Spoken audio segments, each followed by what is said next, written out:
Meskipun pandemi COVID-19 melanda selama tahun 2020, hal tersebut ternyata tidak mempengaruhi kinerja BPN Kanwil Jatim. Bahkan mampu mencapai target dan meraih penghargaan kinerja program pendaftaran tanah sistematis lengkap atau PTSLTA 2020 yang telah terrealisasi 100%. Dari Kementerian Agraria dan Tata Ruang Badan Pertanahan Nasional ATR BPN. Menteri ATR BPN Sofyan A. Djalil mengatakan, dukungan dari gubernur dan kepala daerah di Jatim sangat dibutuhkan dalam mensukseskan program BPN terutama PTSL ini. Dengan kepala daerah terus mendorong masyarakat untuk mendaftarkan seluruh tanah yang ada di wilayahnya, sampai dengan kelurahan dan desa. Nantinya tidak ada lagi bidang tanah yang tidak terpetakan, sehingga seluruh tanah yang ada di desa akan teridentifikasi. Untuk itu, kerjasama berbagai pihak akan sangat membantu, termasuk kerjasama dengan pengadilan agama untuk membantu terutama dalam hal hak waris. Memberikan apresiasi terhadap keberhasilan BPN Jawa Timur melaksanakan program PTSL, pendaftaran tanah sistematik lengkap. Walaupun tahun yang lalu COVID, tapi Jawa Timur bisa mencapai target. Tahun yang lalu 1.870 produk PTSL. Sebagian besar adalah sertifikat hak milik.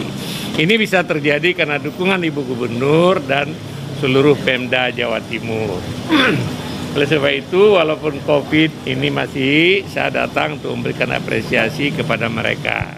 Yang pertama ini adalah kerjasama PPN dengan pemerintah daerah. Saya sangat mengapresiasi kerjasama pemerintah daerah ini untuk kemudian pemerintah daerah menyediakan ASN di tempat mereka untuk menjadi petugas pengelola pertanahan. Sehingga demikian mereka itu akan jadi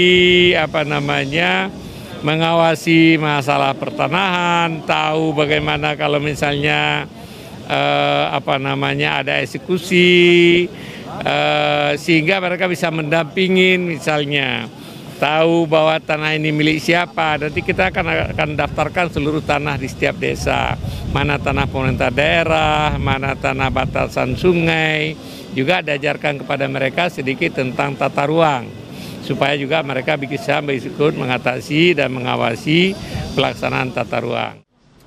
Dalam kesempatan ini, Menteri ATR BPN Sofyan Djalil dan Gubernur Jatim Kofifa Indar Parawansa juga memberikan penghargaan kinerja PTSLTA 2020 kepada kantor pertanahan Kabupaten Kota di Jatim. Selain itu juga dilakukan penandatanganan nota kesepahaman antara Kanwil Pertanahan Jatim dengan Pengadilan Tinggi Agama Surabaya tentang layanan terpadu dalam rangka percepatan pengurusan penetapan ahli waris sebagai kelengkapan permohonan pendaftaran tanah pertama kali melalui pendaftaran PTSL, pemeliharaan data pendaftaran tanah dan sertifikat lainnya, sita dan eksekusi.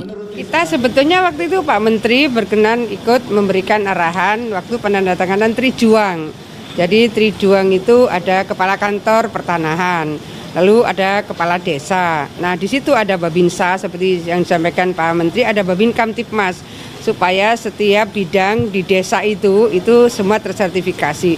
Kalau setiap bidang itu berarti ada got, ada sungai, itu semua bisa teridentifikasi, tersertifikasi sehingga kepemilikan masing-masing itu clear. Kan kadang-kadang hari ini sungainya berapa meter tiba-tiba terus nyusut. Nah, yang seperti itu meluruskannya kembali itu butuh ikhtiar khusus karena tiba-tiba ini kok sudah ada warung, tiba-tiba ini sudah ada tempat parkiran. Nah, inilah pentingnya proses sertifikasi dilakukan per desa lengkap. Nah, ini proses yang terus diikhtiarkan Pak Kanwil BPN dan Kepala Kantor Pertanahan se-Jawa Timur ikhtiar luar biasa.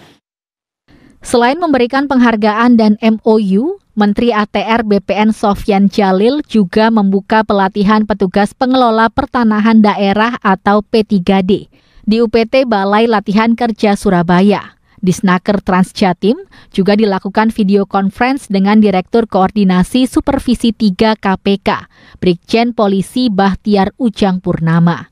Dewi Imroatin, Agassi Lasura, JTV.